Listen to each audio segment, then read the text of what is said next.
पंतप्रधान नरेंद्र मोदींचे उत्तराधिकारी अमित शहा मानले जात आहेत. मोदींनंतर अमित शहाच देशाचे पंतप्रधान होतील असं मानलं जातंय आणि याच पार्श्वभूमीवर उपपंतप्रधान म्हणून अमित शहांनी फील्डिंग लावायला सुरुवात केली आहे अशी चर्चा खरं तर दिल्लीपासनं गल्लीपर्यंत सुरू झाली आहे. उपपंतप्रधानपद ही अमित शहा यांच्यासाठी पंतप्रधान पदासाठी रंगीत तालीम असल्याचं मानलं जात आहे. म्हणजे अमित शहा हे पहिल्यांदा उपपंतप्रधान होतील, पंतप्रधान पदासाठी आवश्यक तोडीचा अनुभव ते घेतील आणि मग पंतप्रधान पदावर 2029ला किंवा जुलै 2027ला जेव्हा नवीन राष्ट्रपती निवडले जातील तेव्हा राष्ट्रीय राजकारणात प्रचंड उलथापालथ होत असेल तेव्हा अमित शहा हे पंतप्रधान पदावर विराजमान होतील असं बोललं जात आहे. आता इतकं सगळं सेट आहे, सगळी तयारी झालेली आहे, असं असताना देखील महाराष्ट्राचे मुख्यमंत्री देवेंद्र फडणवीस फॉर पीएम हे नॅरेटिव्ह अचानक सेट का होत आहे? मोदीजींनंतर कोण या प्रश्नाचं उत्तर जर देवेंद्र फडणवीस असतील तर मग योगी आदित्यनाथ, अमित शहा यांचं काय होणार? योगी आदित्यनाथ असतील किंवा अमित शहा असतील या सगळ्यांपेक्षा देवेंद्र फडणवीस वरचढ आहेत का किंवा का वरचढ आहेत असे दोन्ही प्रश्न आहेत. यावरच सविस्तर बोलूया. नमस्कार, मी अनिकेत पेंडसे. खरं तर पंतप्रधान नरेंद्र मोदी यांची कारकीर्द आणि देवेंद्र फडणवीस यांची वाटचाल आपण कम्पेअर केली ना तर त्यात बरीच साम्यस्थळं आहेत. आता फक्त साम्यस्थळं आहेत म्हणून नरेंद्र मोदी यांच्याप्रमाणे देवेंद्र फडणवीस देशाचे पंतप्रधान होतील का असं बिलकुल मी म्हणत नाहीये. ज्या पद्धतीनं ज्या वातावरणात नरेंद्र मोदींनी आजूबाजूच्या परिस्थितीचा फायदा आपल्या ध्येयापर्यंत लक्ष्यापर्यंत पोहोचण्यासाठी करून घेतला तसंच काहीसं वातावरण देवेंद्र फडणवीस यांच्या अवतीभोवती आहे. बघा ना, साधारणपणे 2 दशकांपूर्वी गुजरात मॉडेलनं देशाला भुरळ पाडलेली होती. अगदी राज ठाकरेंनी गुजरातमध्ये जाऊन पंतप्रधान नरेंद्र मोदी यांचं तोंड भरून कौतुक केलेलं होतं, स्तुती केलेली होती. अर्थात या गुजरात मॉडेल मागे 4 वेळेला गुजरातचे मुख्यमंत्री राहिलेले आत्ताचे पंतप्रधान नरेंद्र मोदी होते. देशाच्या राजकारणात स्वतःला एस्टॅब्लिश करण्यात नरेंद्र मोदी यांना सर्वाधिक फायदा झाला तो त्यांच्या गुजरातचे मुख्यमंत्री असण्याचा आणि या मॉडेलचा. तशीच किंवा त्यापेक्षा थोडी वेगानं वाटचाल ही मुख्यमंत्री देवेंद्र फडणवीस यांची होताना दिसते. नरेंद्र मोदी हे 2001, 2002, 2007 आणि 2012 असे एकूण 4 टर्म गुजरातचे मुख्यमंत्री होते. तर मुख्यमंत्री देवेंद्र फडणवीस हे 2014, 2019 मध्ये 3 दिवस आणि 2024 मध्ये संपूर्ण बहुमतासह महाराष्ट्राचे मुख्यमंत्री आहेत. आता या मुख्यमंत्री असण्याचा मोदींना राष्ट्रीय पातळीवर कसा फायदा झाला नीट ऐका. व्हायब्रंट गुजरात असेल किंवा गुजरात टुरिझम असेल, त्याची गाजलेली जाहिरात असेल, नरेंद्र मोदी यांनी स्वतःची उद्योजक फ्रेंडली प्रतिमा कायम जपली. आपले उद्योजकांशी असलेले संबंध, उद्योजकांसाठी घातलेलं रेड कार्पेट नरेंद्र मोदींनी कधीही जगापासून लपवून ठेवलेलं नाही.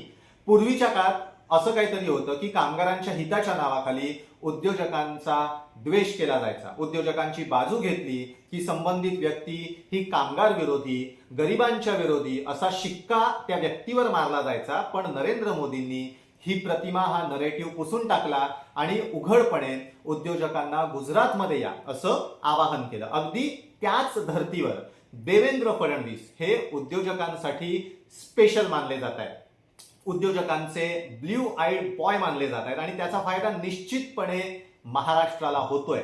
हजारो लाखो कोटी रुपयांची गुंतवणूक मुख्यमंत्री देवेंद्र फडणवीस यांच्या नेतृत्वात महाराष्ट्रात आलेली आहे. ही गुंतवणूक फक्त मुंबई पुण्यात आलेली नाहीये तर छत्रपती संभाजीनगर, नागपूर, पुणे, नाशिकसह विदर्भात आणि त्यातही गडचिरोली सारख्या दुर्गम भागात आलेली आहे. निश्चितपणे याचं संपूर्ण क्रेडिट जातं ते मुख्यमंत्री देवेंद्र फडणवीस यांनाच.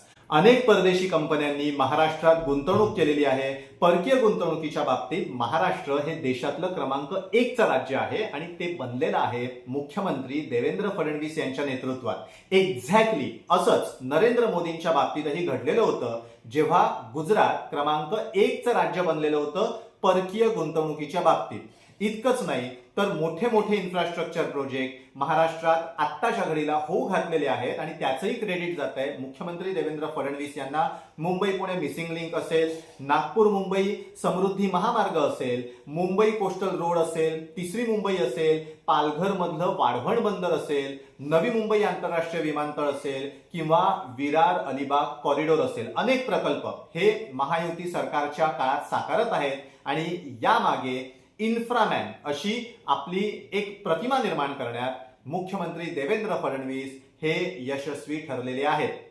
खरं तर MSRDCच्या अंतर्गत असलेल्या या सगळ्या प्रकल्पांमध्ये उपमुख्यमंत्री एकनाथ शिंदे यांचाही वाटा आहे. मात्र स्वतःची इन्फ्रामॅन अशी प्रतिमा निर्माण करायला देवेंद्र फडणवीस यांनी पहिल्यांदा मुख्यमंत्री असल्याच्या काळापासून सुरुवात केली आणि त्यामुळे त्यांनी अशी प्रतिमा निर्माण करण्यात ब्रँड बिल्डिंग मध्ये आघाडी घेतलेली आहे. परकीय गुंतवणूक असेल, इन्फ्रास्ट्रक्चर असेल, बिझनेसमॅन फ्रेंडली नेचर असेल, यामुळे देवेंद्र फडणवीस यांची राष्ट्रीय पातळीवर निश्चितपणे दखल घेतली जाते, जशी कधी काळी गुजरातचे मुख्यमंत्री असलेल्या नरेंद्र मोदी यांची घेतली गेली होती.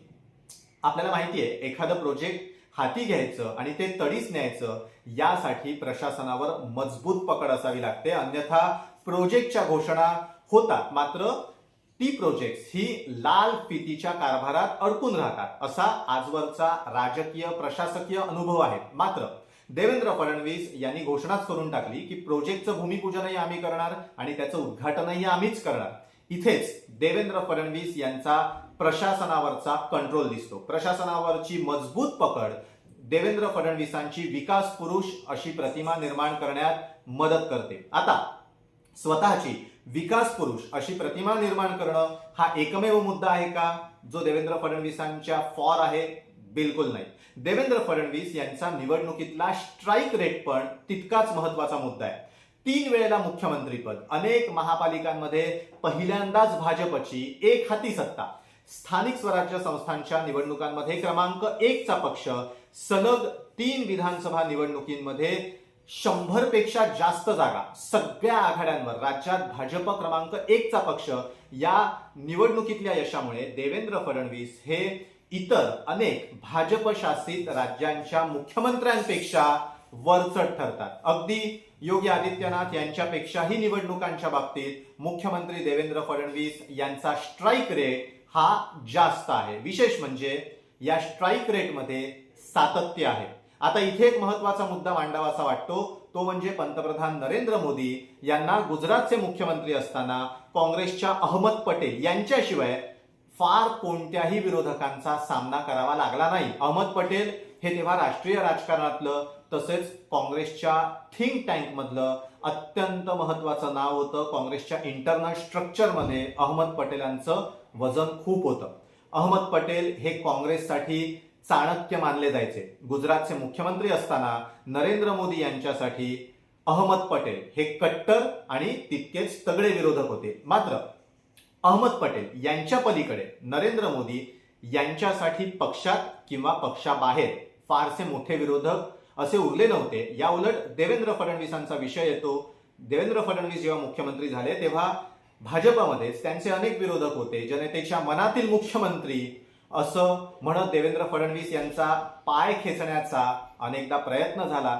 मात्र पक्षातले आणि पक्षाच्या बाहेरचे असे अनेक विरोधक देवेंद्र फडणवीस यांनी झेललेले आहेत. आज देवेंद्र फडणवीस यांच्या विरोधकांची काय अवस्था झाली आहे हे मी तुम्हाला सांगायला नको. असो, मुद्दा असा आहे की मोदींना मुख्यमंत्री असताना फारशा विरोधकांचा सामना करावा लागला नाही.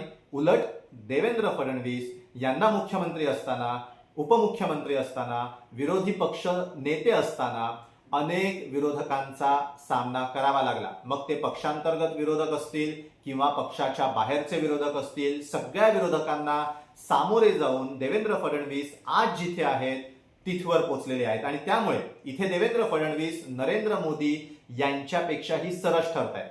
आणखी 2 गोष्टी देवेंद्र फडणवीस यांच्या पथ्यावर पडत आहेत. पहिली गोष्ट म्हणजे त्यांचं लवचिक हिंदुत्व. देवेंद्र फडणवीस हे कट्टर हिंदुत्ववादी आहेत आणि त्यांनी हे कधीही लपवून ठेवलेलं नाहीये. असं जरी असलं तरी देवेंद्र फडणवीस यांचं हिंदुत्व हे कधीही धार्मिक कट्टरतेकडे झुकताना दिसलेलं नाहीये. देवेंद्र फडणवीस हे हिंदुत्ववादी जरूर आहेत, पण योगी आदित्यनाथ यांच्याप्रमाणे ते जहाल हिंदुत्ववादी नाहीयेत. देवेंद्र फडणवीस यांचं हिंदुत्व हे सर्वसमावेशक आहे. ते श्रद्धेय अटल बिहारी वाजपेयी यांची आठवण करून देणारं आहे. निवडणुकांमधलं अग्रेसिव्ह हिंदुत्व आणि विकास यांच्यातला समतोल देवेंद्र फडणवीस यांना अगदी व्यवस्थितपणे साधता येतो. आता आणखी एक मुद्दा किंवा सगळ्यात महत्वाचा मुद्दा आपण म्हणूयात की देवेंद्र फडणवीस यांना असलेला संघाचा पाठिंबा. देवेंद्र फडणवीस हे कट्टर स्वयंसेवक आहेत. राष्ट्रीय स्वयंसेवक संघाचं हेडक्वार्टर हे नागपूरमध्ये आहे आणि नागपूर हीच देवेंद्र फडणवीस यांचीही कर्मभूमी आहे.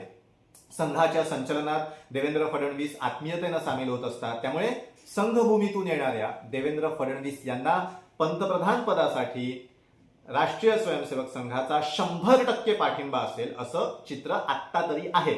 पक्षावरची पकड, पक्षांतर्गत विरोधक, महायुतीतले विरोधक यांच्यावरची पकड, महायुती पलीकडच्या विरोधकांवरची पकड, राज्याच्या राजकारणावरची पकड, प्रशासनावरची पकड, यामुळे देवेंद्र फडणवीस आपल्या कॉम्पिटिटर्सपेक्षा वेगळे आहेत आणि वरचढही आहेत. हिंदुत्व, विकास, औद्योगिक आर्थिक विकास अशा अनेक आघाड्यांवर, अशा अनेक बाबतीत देवेंद्र फडणवीस यांचा स्ट्राईक रेट हा राष्ट्रीय पातळीवरचं नेतृत्व होण्यासाठी पुरेसा आहे आणि म्हणूनच आजचे देवेंद्र हे उद्याचे नरेंद्र अशी चर्चा आता सुरू झालेली आहे. व्हिडिओ कसा वाटला आम्हाला कमेंट करून नक्की सांगा. देवेंद्र फडणवीस पंतप्रधान पदासाठी पात्र उमेदवार आहेत का? देवेंद्र फडणवीस पंतप्रधान होऊ शकतील का? याबाबत तुमचं काय मत आहे आम्हाला कमेंट करून नक्की सांगा.